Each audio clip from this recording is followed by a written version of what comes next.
Hi to the one person who watches my videos. My name's Craig and I've been making videos for my Angry Librarian channel for a few months now, and considering that the majority of my videos focus around books, I thought it's probably about the time that I introduced myself to the Booktube community. Hello! So yeah, that's pretty much it. That's all I've got to say. Hi, I'm Craig. Thank you for... What do you mean I've got to answer some questions? That's not fair. It's my day off. I mean, I've got so much planned. I mean, I was going to do some really important things. You know, like doing stuff and... I don't know, but it's important. Fine, have it your way. Who was I talking to just then? Oh, well, if I'm going to answer them, let's just get on with it. Question 1. Why did you start your channel? Does boredom count? Somehow I didn't think it would. Basically, books are my life. Seriously, I'm a librarian. If books didn't exist, then they wouldn't need to be shelved. Therefore, I would be out of a job, and then I wouldn't be able to pay my bills or buy myself lots of nice things. Whores will have their trinkets. I work with books and I like talking about books, and part of me thought that by making videos, I'd be able to inflict my talking upon hordes of people. Some people. Alright, fair enough, one person. Anybody? So yeah, question 2. What are some of the fun and unique things you can bring to Booktube? Now, whilst I'm not sure it's technically classed as fun, my channel can be viewed as a form of therapy. No, don't worry, don't stop watching. It's not therapy for you. Therapy for me. You see, I suffer from a terminal case of reviewitis. It's also known as librarian madness. And basically what that means is that whenever I'm asked to give my honest opinion about a book, I can't. I just can't. I always try my best, but I end up going on rambling about the price of tomatoes. I go completely off track and I end up wasting everybody's time. Especially mine, and that annoys me. And as you can imagine, this isn't very helpful when I work in the library. A big part of my job involves talking to customers. And you're trying to help them to find new books to read, to discover new authors, and to find something that they're going to enjoy. And the only way you can do that is to talk to them, find out what kind of books they've read or what they'd like to read, and then you can give them opinions of what you think they should go and try. So I'll be talking to a customer, I'll say you should read this book, they'll ask me why, I try and explain to them why, but I can't because library madness sets in, they get pissed off, my manager finds out, I get one step closer to being fired.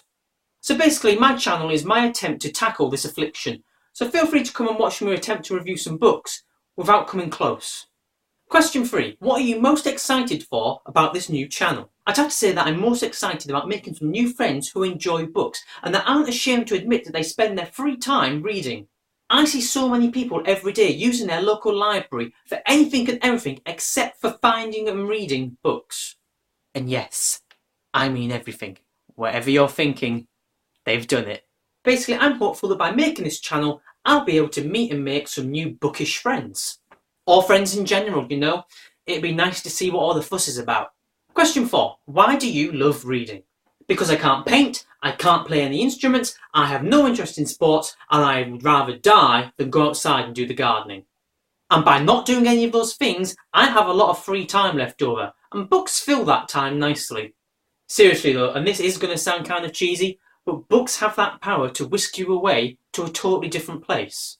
You can find fantastical tales filled with love, horror, romance, action, intrigue, mystery and suspense, and that can be within the first few chapters of a single book.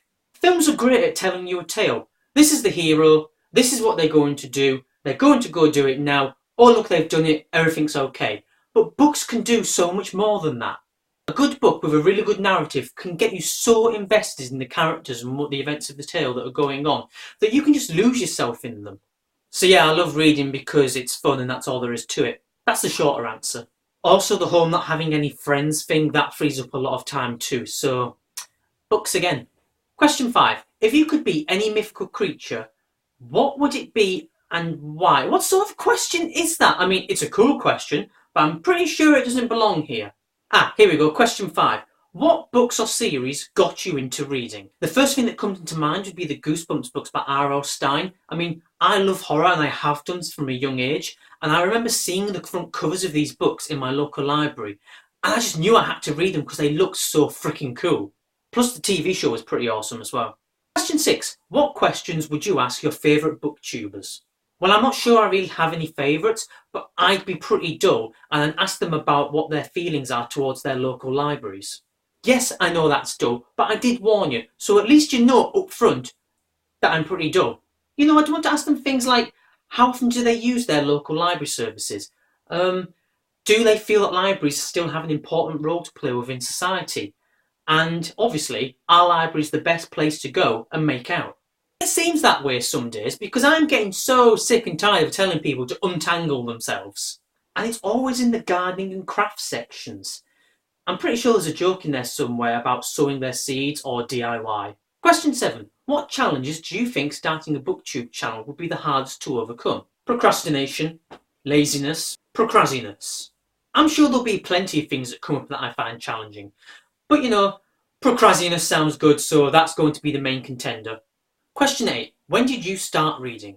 Well, the whole Goosebumps thing would have been when I was about 11 years old, I think. And then after that, I pretty much stopped for a while. Then a few years later, when I was about 14 or 15, I went and bought my mum a brand new copy of Stephen King's The Shining to replace her really old and tatty copy, and I gave it to her for her birthday, which she promptly placed on her shelf, and it sat there, gathering dust, for week after week after week. And eventually I just had enough, and I thought, do you know what? Fuck it. I paid for that book. I'm going to read it. And once I'd started, I couldn't put it down, and I fucking loved it. So I literally blitzed my way through that book, and then once I'd finished, I just had to have more. So I kind of went through a little Stephen King binge at my local library, and then I decided I wanted to try something different, and that's when I discovered Terry Pratchett books. I read his book Pyramids, and then I discovered what Discworld was, and I just laughed so much, and I realised that I loved reading, and I just haven't stopped really. God, this is taking forever! I still have really important stuff to do. Remember the things, the important things? Still got them to do. They're right over there, out of the shot of the camera. But they're important and they're waiting to be done. Question 9. Where do you read? On the planet Earth. Next. Oh, you want more specific than that. The UK, more specifically the county of Essex. Usually on my sofa nearest the window. But I do sometimes read at work as well during my lunch break. But that really depends on how much I like or dislike the colleagues that I'm sharing that lunch break with. And finally, question 10. What kind of books do you like to read? I used to mainly read horror, fantasy and science fiction, but over the years I've tried to branch out a little bit, and now I pretty much read whatever takes my fancy. And anything related to Doctor Who, I'll read Doctor Who like mad. Finally, it's finished! Oh, I've answered them all. Oh, thank Christ. This has been me saying hi. My book reviews aren't actually book reviews, and therefore I'm not even sure if I can be counted as a booktuber, but you know what? I've made this video, I've introduced who I am, and if you're watching this bit, then ha! I've just wasted several minutes of your life. I mean, thanks for watching. Tulipip. Oh, and just in case you were wondering, I'd totally be a Bigfoot. And why? Because they've got big feet. And you know what people say about people with big feet? It hurts more when you kick annoying customers up the arse with them. Not that I do that sort of thing, because the paperwork would be a bitch. And I haven't got the time for that, because I'm a busy man, remember? You know, I've got all those things and stuff to do, you know, just over there. And I'm going to go do them now. See ya.